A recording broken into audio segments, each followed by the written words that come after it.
Je vais donner la parole à Madame Sandrine Ruette, qui est docteur vétérinaire, chef de projet à l'Office national de la chasse et de la faune sauvage sur les petits et moyens carnivores.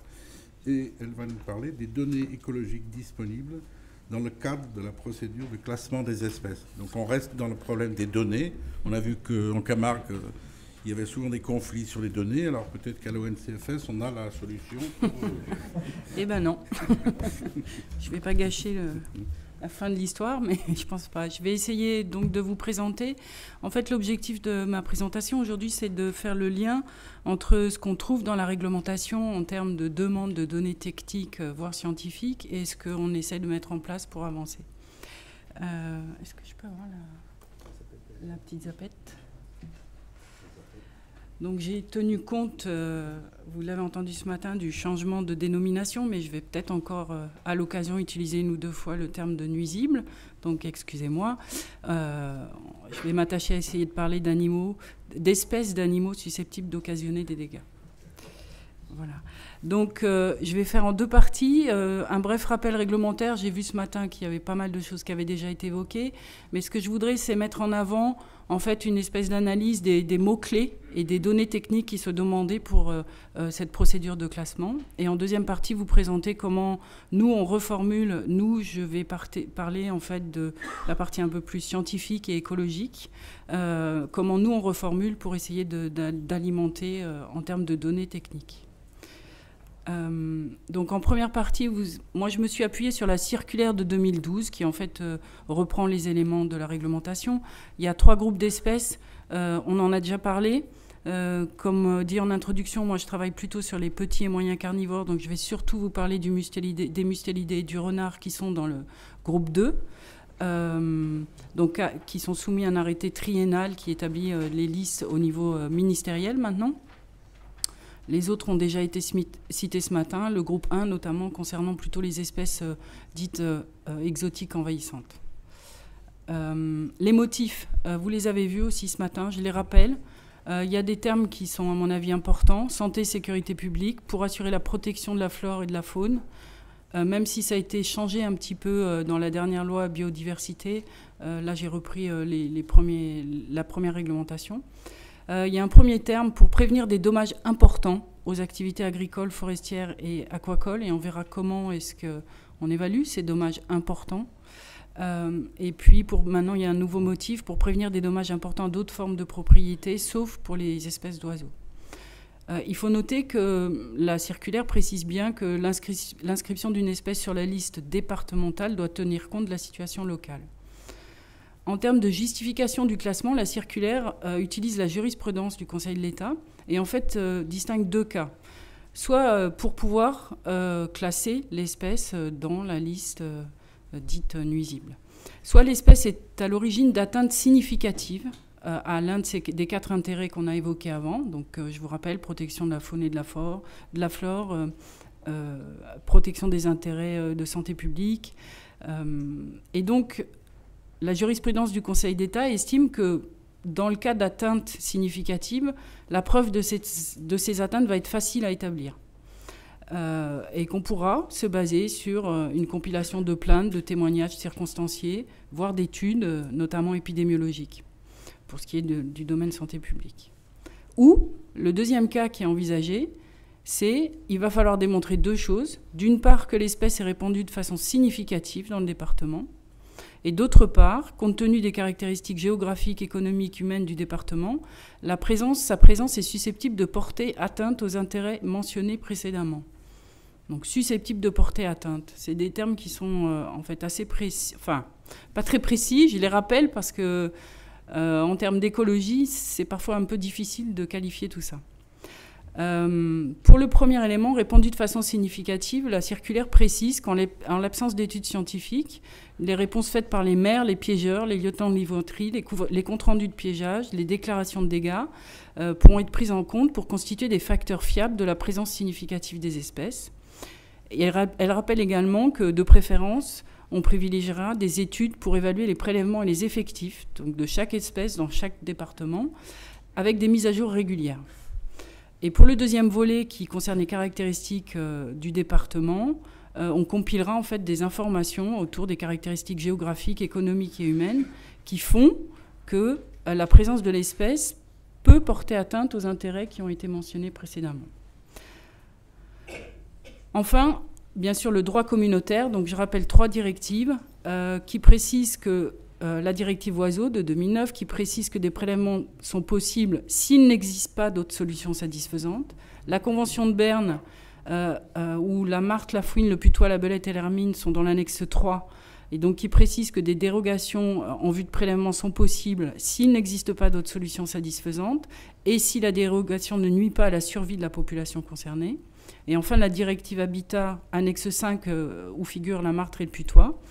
De la même façon, il faut d'abord étudier des solutions alternatives et démontrer qu'il n'y a pas de solution satisfaisante, autre que des destructions. Et d'autre part, démontrer que le prélèvement est compatible avec le maintien dans un état de conservation favorable, qui est défini également. Donc si je fais un bilan, à gauche, j'ai un peu listé un certain nombre de phrases ou de périphrases. Et à droite, je vous ai un petit peu montré comment est-ce qu'en termes d'écologie, sur quoi on s'appuie pour reformuler. Ça, c'est une étape importante parce que du coup, on n'est pas tout à fait dans les textes. Et étudier, en fait, par exemple, la présence significative. Nous, on va proposer de s'appuyer sur le suivi de la répartition ou des indices d'abondance. Et je vais vous montrer quelques exemples. Il faut évidemment estimer les prélèvements.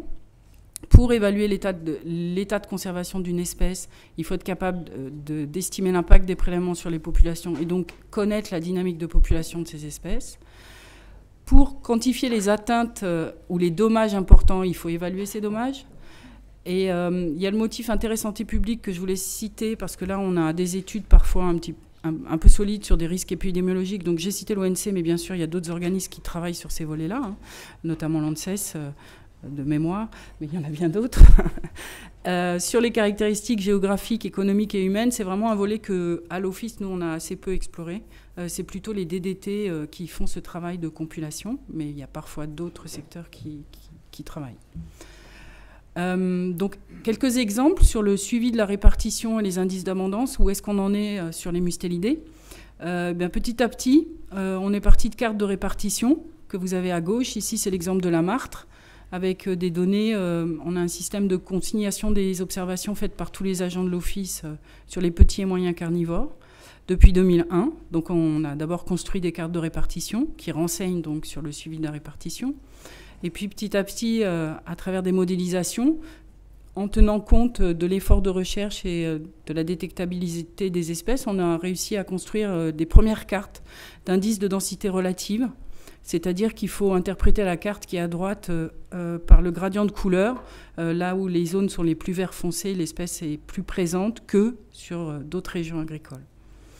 Donc aujourd'hui, sur les mustélidés, et en particulier les espèces qui sont susceptibles d'être classées, on est capable d'établir les premières cartes de densité relative par petite région agricole. Petit à petit, ce vers quoi on tend, c'est aller vers une meilleure connaissance des tendances évolutives, donc au cours du temps. Là, vous avez la carte du putois à gauche qui concerne la répartition avec l'indice de densité relative, établi sur les données 2001-2012. Et puis, on a fait un travail plus temporel, donc en faisant 2 périodes de suivi. Donc, par exemple, pour le putois, on a constaté à travers ce type de travail qu'on avait finalement plus de zones de petites régions agricoles qui étaient roses, c'est-à-dire où on pouvait estimer qu'il y avait probablement des baisses de densité, que des zones qui étaient vertes claires où il y avait probablement des hausses de densité.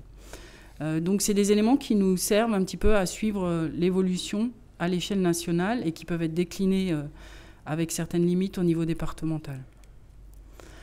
Pour le renard, c'est une des espèces qu'on sait un petit peu mieux suivre, puisqu'il y a la technique des comptages nocturnes à l'aide de phares. Et en 2013, on a fait une enquête auprès de toutes les fédérations départementales de chasseurs de France en collaboration avec la Fédération nationale des chasseurs. Et en fait, on a compilé donc, des données sur des indices, ce qu'on appelle des indices kilométriques d'abondance, c'est-à-dire le nombre de renards observés par kilomètre parcouru la nuit. Vous avez à droite sur la carte les 166 territoires sur lesquels on a récupéré des données. Et en fait, on a établi qu'on avait donc une tendance positive à l'augmentation de l'ICA entre 2004 et 2013, c'est la courbe de gauche, qui était significative sur les territoires de plus de 50 km². Donc c'est les courbes qui sont en rouge et en vert, alors que vous voyez la bleue est quasiment plate, donc population stable. Donc à travers ces outils-là, on commence à pouvoir approximer des densités et évaluer aussi les tendances des populations, ce qui est un premier élément. En conclusion, pour ce qui est suivi de répartition indice d'abondance, là vous avez les cartes de répartition des différentes espèces des mustélidés nuisibles. On peut se dire que sur ces espèces qui sont quand même assez communes sur le territoire français, on peut compiler des données sur un pas de temps assez grand parce qu'elles restent très discrètes et la compilation des observations est quand même difficile. Donc ça pose des problèmes quand même pour la mise à jour de cartes de répartition. Et donc l'établissement suivant un pas de temps régulier des tendances des populations, c'est compliqué. En plus, on travaille souvent à des échelles spatiales qui ne sont pas forcément complètement concordantes avec les demandes de la réglementation. Tout ce que je vous ai présenté là, c'était plutôt du niveau national. Le deuxième élément, c'est estimer les prélèvements. Pour l'instant, pour estimer les prélèvements, on procède par enquête. Donc vous avez là les résultats de 2 enquêtes. Une enquête qui a été faite auprès des DDT de France à partir des bilans annuels des piégeurs agréés qu'ils doivent fournir tous les ans. Donc c'est sur un mode déclaratif. On a pu estimer les prélèvements par piégeage pour la saison 2012-2013. Vous avez les chiffres par espèce sur les colonnes de droite. Et puis une autre enquête qui s'est faite par échantillonnage auprès de chasseurs sur des tableaux de chasse à tir.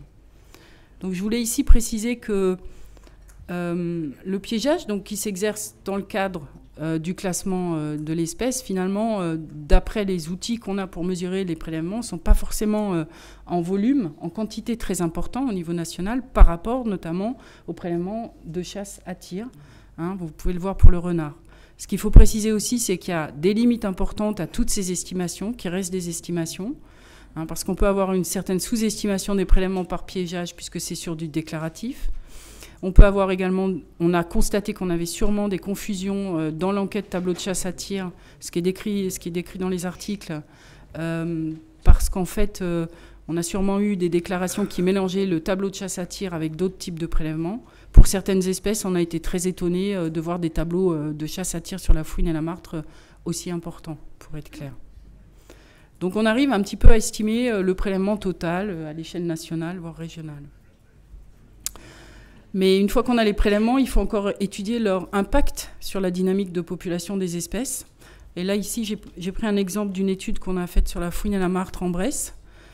Ce que je voulais poser, c'est que la durée de ces études est toujours longue, parce que pour estimer un paramètre de dynamique de pop, ici, c'était la survie adulte, il faut au moins 6 ans, des suivis longs, avec pas mal d'individus, et ces espèces sont difficiles à capturer, des enquêtes, un travail important donc de terrain et un travail important en termes d'analyse de données.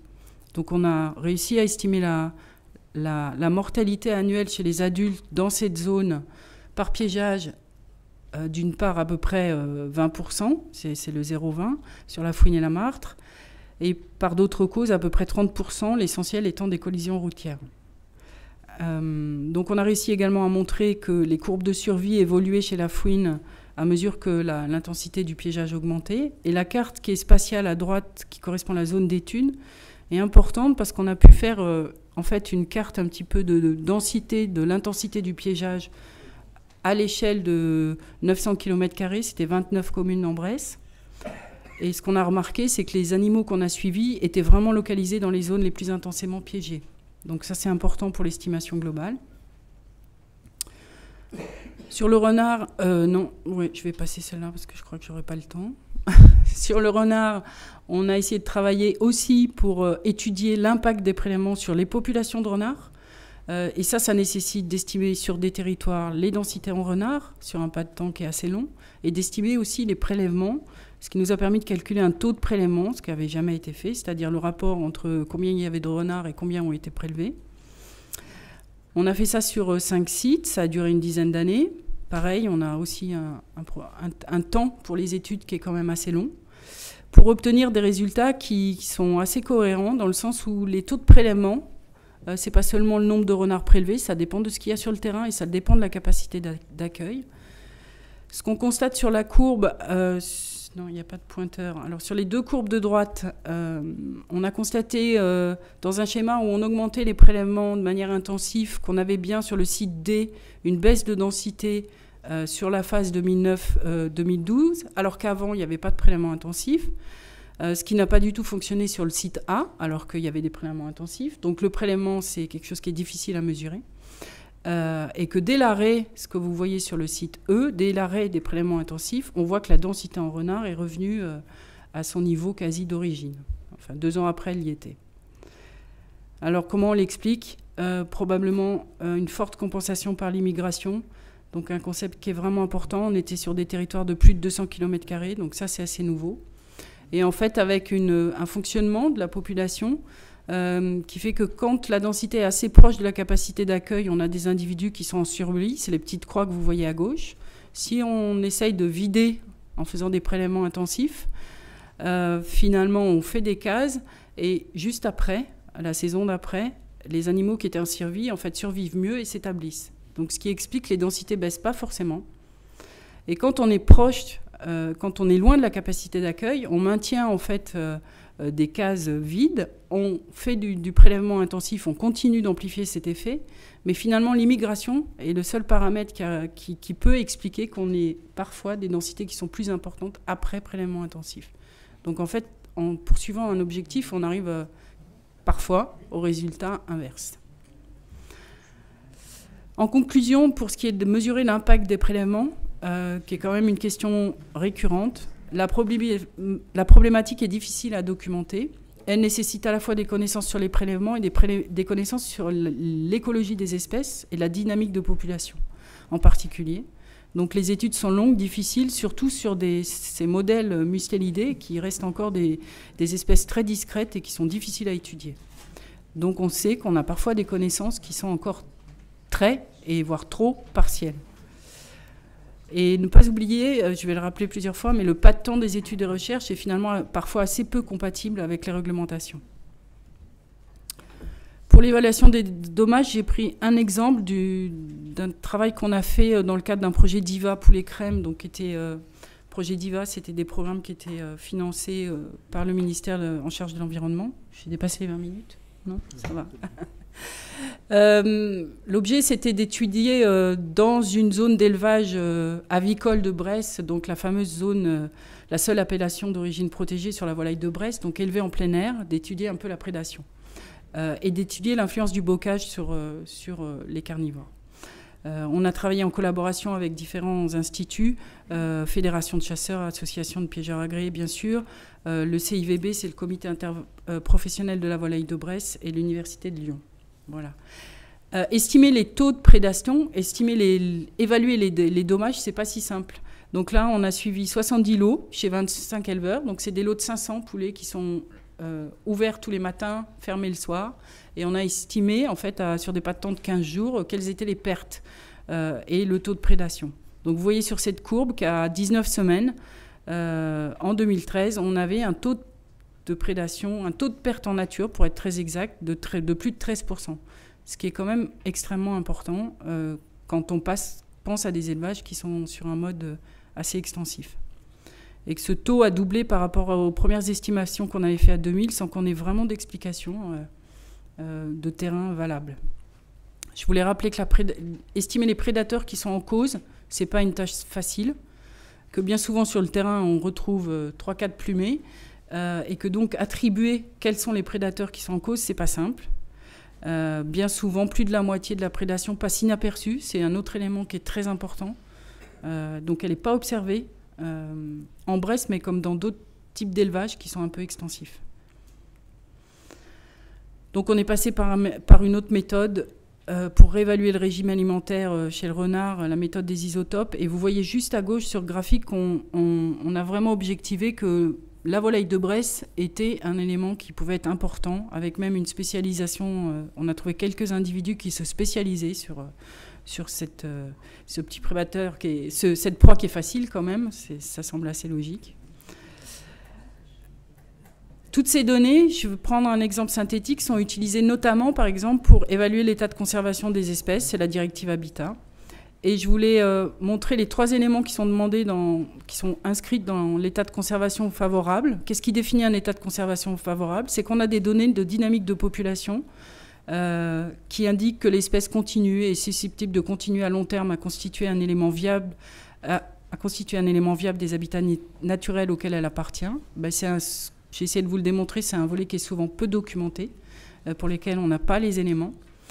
Que l'aire de répartition naturelle de l'espèce ne diminue pas ni ne risque de diminuer, ça, on peut espérer avoir les éléments, et on les a assez régulièrement, mais reste le problème des mises à jour et des pas de temps sur lesquels on travaille.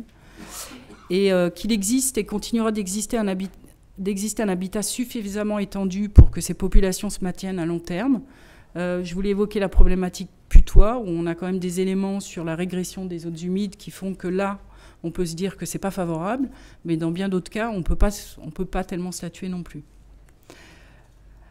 Donc finalement, la démarche scientifique dans le débat, en conclusion, je pense qu'on peut essayer de se dire que ça va apporter des outils de mesure, et on peut mettre au point des outils pour surveiller, des critères qui sont un peu objectifs, qu'on manque de connaissances sur un certain nombre d'espèces, et même celles qui sont dans la liste nuisibles, et qu'on a un certain nombre de limites qui sont propres aux études et recherches.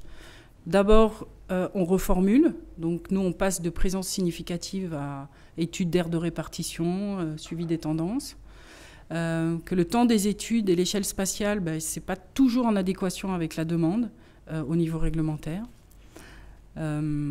Et qu'enfin, je pense que ça, en tout état de cause, la démarche scientifique seule, les données scientifiques seules ne peuvent pas répondre à l'ensemble du débat sociétal. Et notamment, restera toujours la question du choix des seuils. Et ça appartient pas aux scientifiques. Voilà, je vous remercie.